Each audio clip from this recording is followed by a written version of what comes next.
We will infiltrate their world. Lone wolves in sheep's clothing. The police have confiscated many of their vehicles, which sit idle in the impound lot.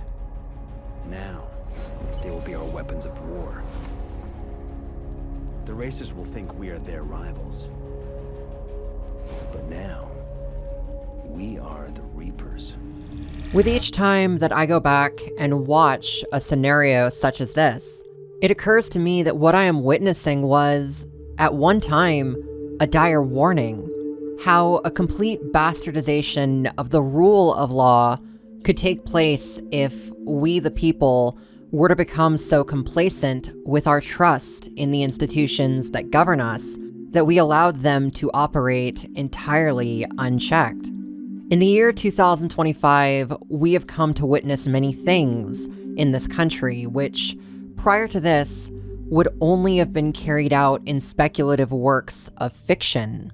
We see with growing regularity the nature of wolves in sheep's clothing, officers of the law casting off their traditional uniforms and replacing them with civilian clothes and even civilian cars in order to crush and subjugate a perceived threat to our way of life. And yet the reality is they now stand to do more damage than if they had never been involved at all. The feds were sent in to make the streets safer, but they have only made them more dangerous. More dangerous for us, and more dangerous for the public caught in the crossfire. And for many of us who are forced to watch on in horror, there are myriad questions. Questions about how we got to this point, questions about where we are headed, and above all else, questions about whether any of us is safe from persecution or prosecution. For me personally, I am someone who, historically, is more likely to be labeled a threat to the status quo, a threat to the rule of law. And this is not a path I ever expected to be walking.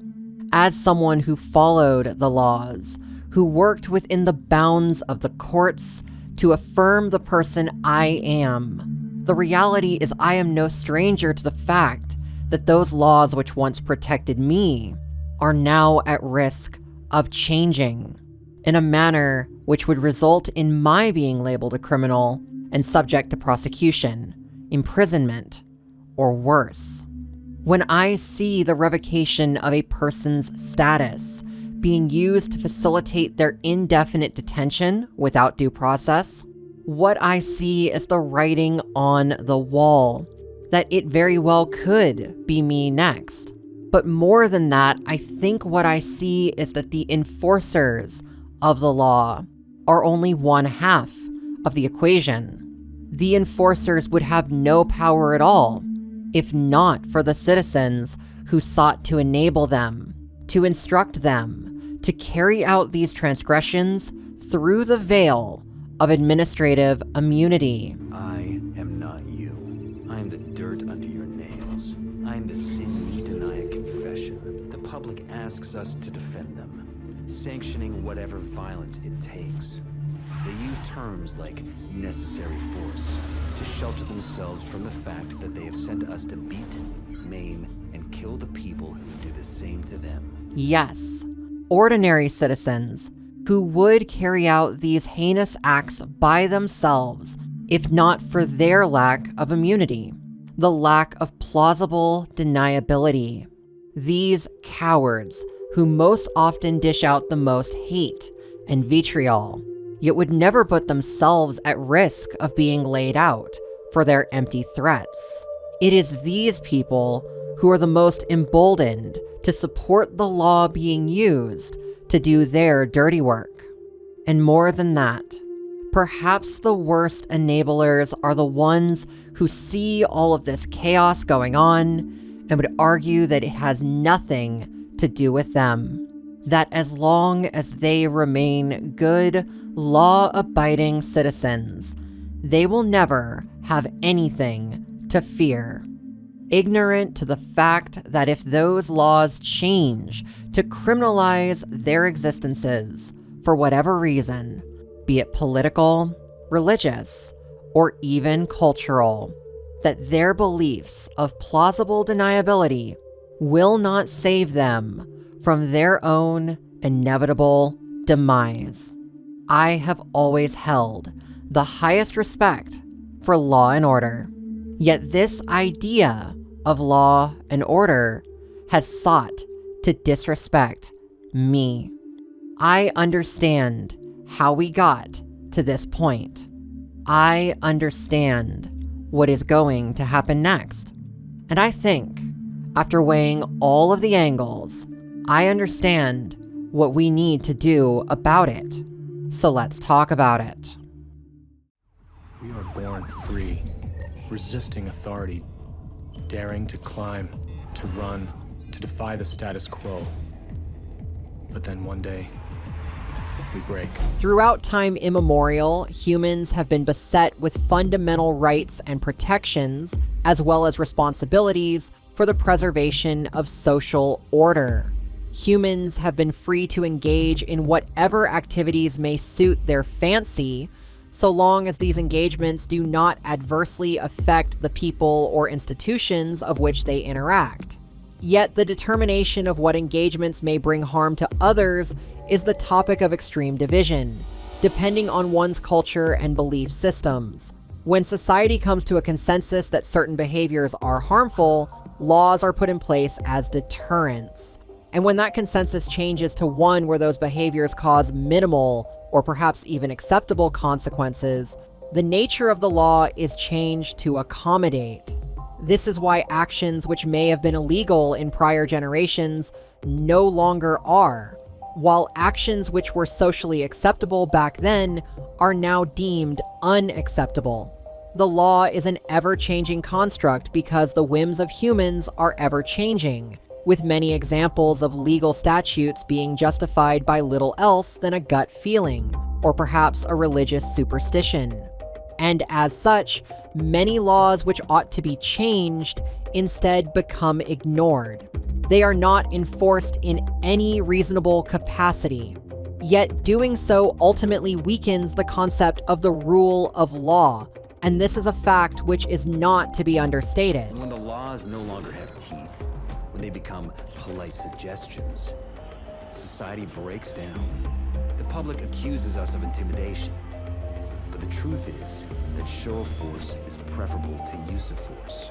And when show of force isn't enough to maintain order, sometimes you have to settle for the real thing.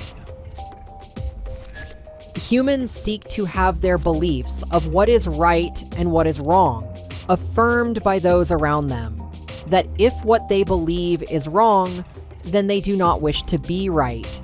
People who might otherwise consider themselves to be law-abiding citizens may instead willfully thumb their noses at the law, should they believe their behaviors are the correct ones and that the law is incorrect, leading to the conclusion that all laws are simply the entitled whims of whomever holds the most power, and that enforcement of the law is facilitated only by the ones who, in our society, hold the most leverage over the enforcers. We are conditioned to believe these people have our best interests in mind because we wish to believe that their orders are for our protection. They say Stockholm Syndrome is when victims begin to identify with their captors. When you begin to accept and even love the very people who oppress and abuse you. The nature of fear is the perception of an invisible adversary. It stems from a deeply rooted paranoia that you, bound within the constraints of society's rules, are being subjugated by the people who choose not to obey the same rules as you do. It is the erroneous belief that the people who ignore the law or who exploit the law do so for some kind of personal gain. The concept of an illegal alien being one who gains financial security and benefits which are denied to a lawful citizen, who in turn believes they have to work harder in order to achieve the same outcomes. Or perhaps the concept of a lascivious pervert breaking down the traditional customs of modesty, shame, and intimacy for the purposes of procreation and nothing else. Fabrications which are engineered to incite anger, rather than appealing to reason. A person who works for their daily bread does so regardless of their citizenship status. This person is bound by the same principles of taxation and civic duty. And a person who lives an alternative lifestyle is still bound by the practices of mutual consent and the respect of personal boundaries. People of differing circumstances can coexist, yet they choose not to. And it is the law which is used to weaponize these circumstances, plain and simple. The best of these drivers are being selected to join the ranks of the VRT, the FBI's vehicle response team, in an attempt to restore order. Welcome to VRT selection, candidate. There's a reason we don't take many cops in VRT. We're brought in when you fail. After us, there's no one else to call. When I think about how we got here, I consider the scenario of the system, while working entirely as intended, was doing so in a way which was at odds with a significant number of people's own belief systems. The day January 6th, 2021, is going to live on in infamy because it was the inevitable outcome of a system working as intended. For many years, at least from 2011 to 2021, the laws were changing throughout this country and the world to lean far more toward progressivism and a rejection of orthodoxy. Many people saw this as an affront to their personal teachings and their way of life. People believed for a long time that they could use law enforcement to carry out their whims. This proved to be false when local governments came up with their own interpretations of how to carry out that enforcement. The idea of sanctuary cities was meant to be a check on federal police power. Where I think January 6th plays into this is it was an attempt to scare legislators into strengthening police power at the federal level. The people involved believed if they could bolster federal law enforcement, it would eventually reach a point where no local or state law enforcement could hope to defend against it. The occupation of downtown Los Angeles in the late spring of 2025 was the culmination of that particular effort. Now we have a new enemy, the VRT. Ex-Special Forces and ex-Street Racers. The kind that carry a grudge. They don't play by the same rules the cops do. Their only purpose is to end you. There is an interesting dichotomy taking place in the United States at the time of this deliberation. On the one hand, we are seeing the complete downsizing of the federal government, the destruction of countless agencies and institutions. We are seeing an expansion of states' rights, as well as state laws where a cultural majority can enforce their own discriminations and prejudices, while the federal government looks the other way. Those in the know would recognize this as the start of a confederacy. And yet, the clear exception is the use of a federal task force with the ability to cross over state lines to conduct a singular operation with full federal immunity. In the original Confederate States of America, the armed forces had the ability to override the executive functions of any Confederate state, as well as the suspension of habeas corpus during a period of civil war. Again, this is a common law practice of being brought before a judge, and the CSA sought specifically to suspend this practice, much like what is happening in the United States today. It foretells a dark possibility of immigration customs enforcement being reclassified from a law enforcement institution to a military institution. And if that were to happen, our constitutional republic would cease to exist.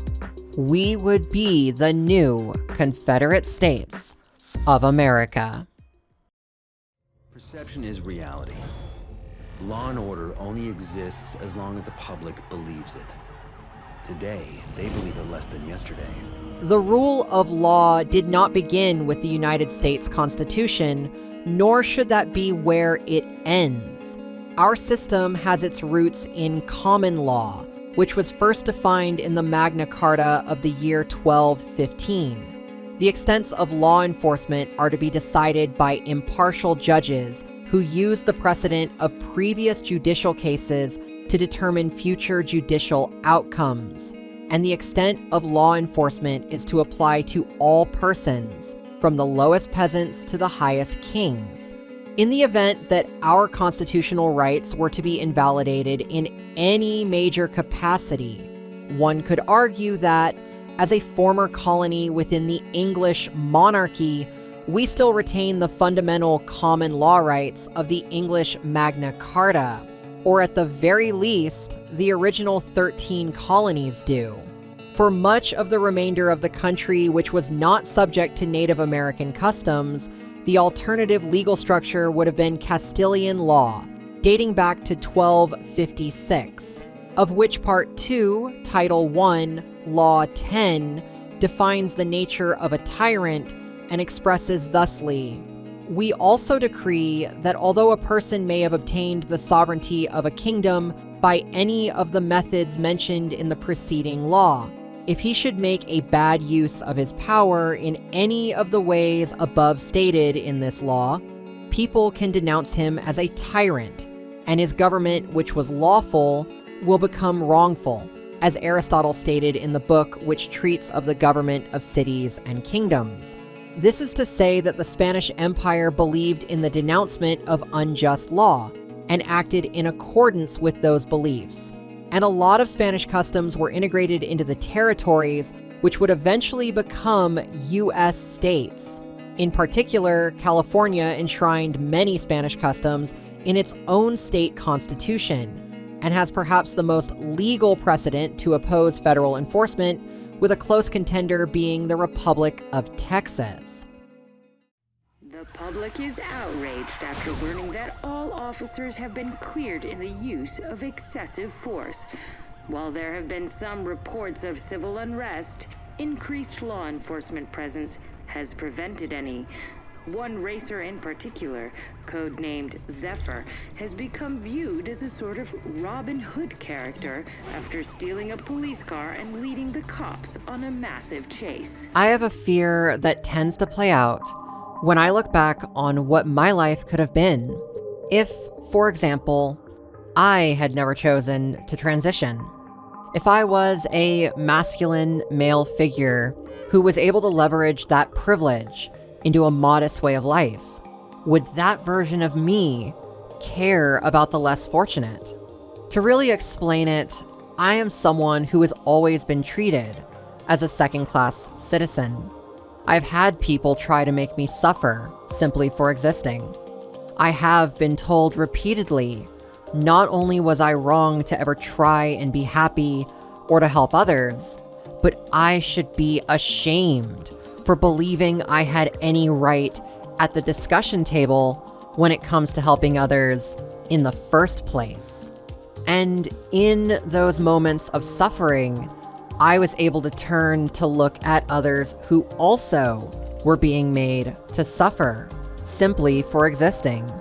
People of color, people of disability, people of poverty, people who are also told they have no place at the discussion table.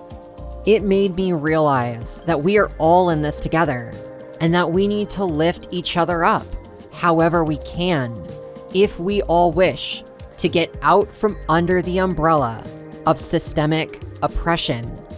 Yet I don't believe that people who aren't systemically oppressed understand what that is like. A person who is privileged will try to make a life for themselves, and if they fail, they recognize it is on them. Yet they aren't ever made to feel shame for trying in the first place. No one is telling them that they don't belong.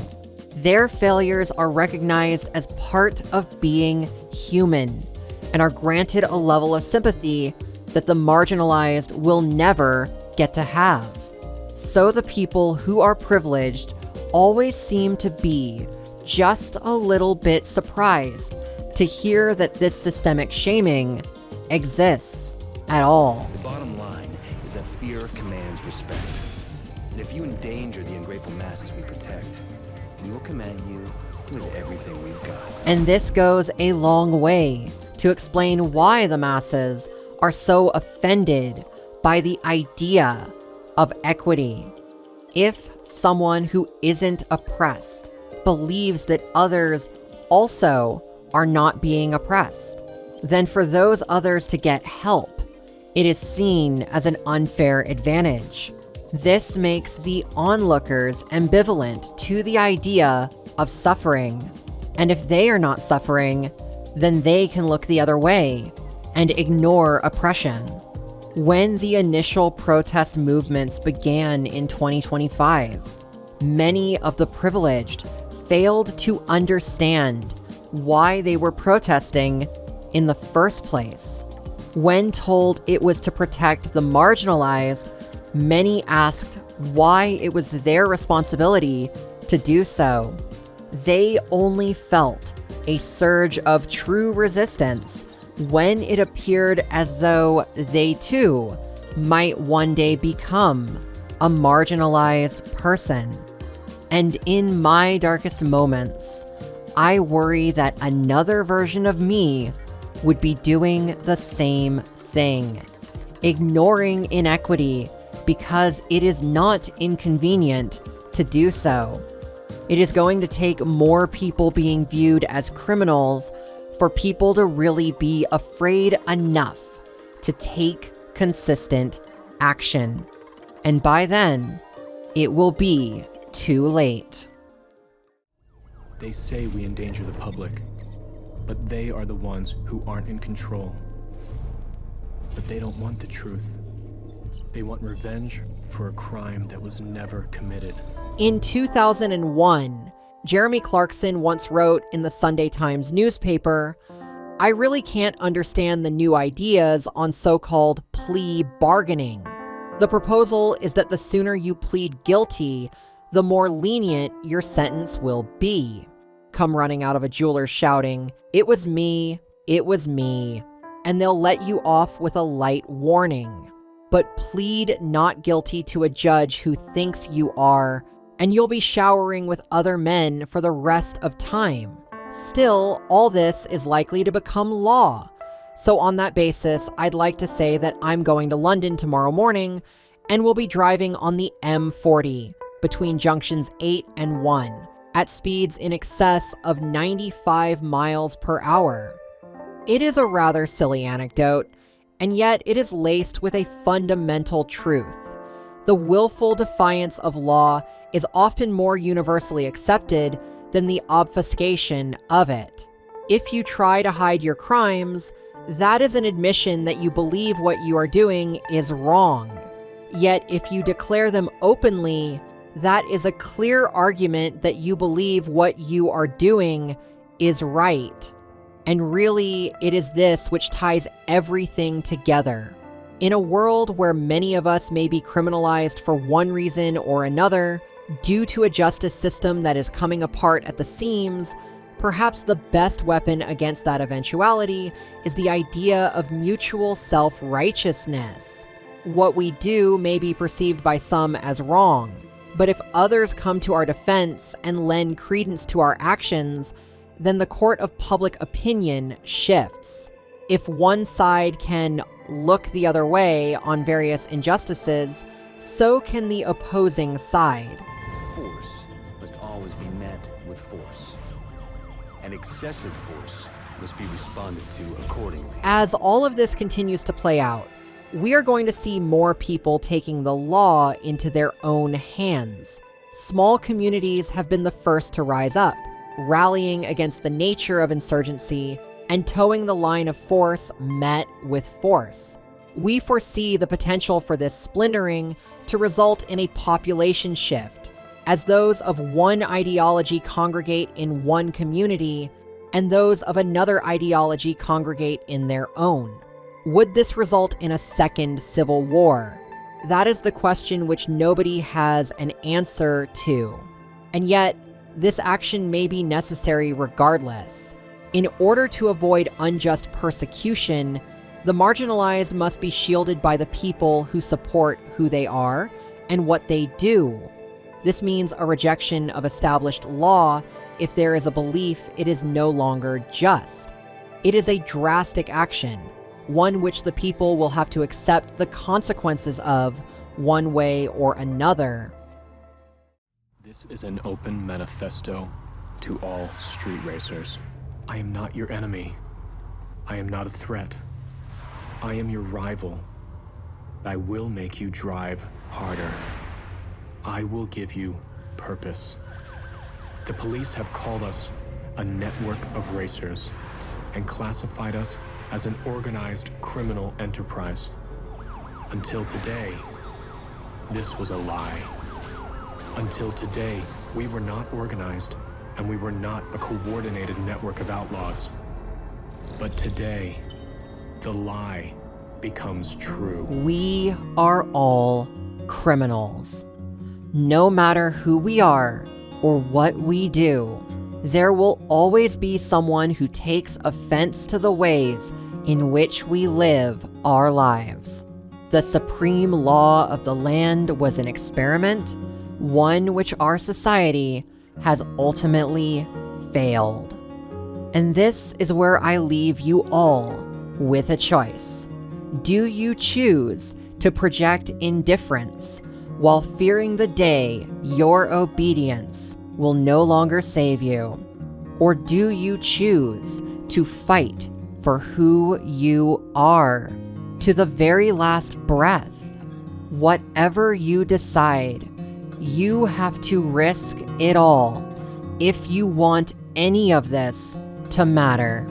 The future remains to be seen.